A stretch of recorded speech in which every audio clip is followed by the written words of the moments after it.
Hi అండి. మొన్న మా పెద్దమ్మ వాళ్ళ ఇంటికి వెళ్ళినప్పుడు వాళ్ళ పెరట్లో గుమ్మడి పాదు అయితే ఉందండి. గుమ్మడి పాదుకి ఎన్ని కాయలు కాసాయంటే అసలు నాకైతే 2 కళ్ళు సరిపోలేదండి. గుమ్మడి పాదుకి ఎప్పుడైనా సీజన్తో పని ఉండదండి, ఏ కాలమైనా కాస్తుంది.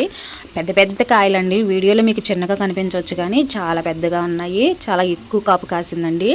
మీరు చూసినట్లయితే ఇంకా పూత కూడా ఉంది, పిందులు కూడా దిగుతున్నాయి. దిగే పిండి దిగుతుంది, తయారయ్యే కాయ తయారవుతుంది. చూడండి ఎంత బాగున్నాయంటే రౌండ్ రౌండ్గా భలే ఉన్నాయండి.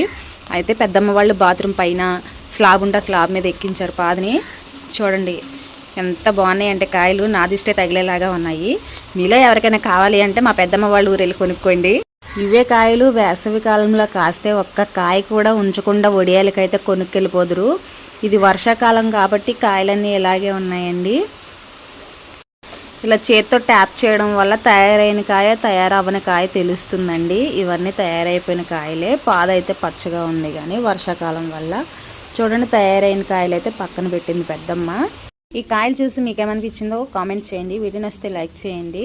మీ ఫ్రెండ్స్ అండ్ ఫ్యామిలీకి షేర్ చేయండి. కొనుక్కునే వాళ్ళు మా పెద్దమ్మ వాళ్ళ ఊరెళ్ళి కొనుక్కోండి. Thank you.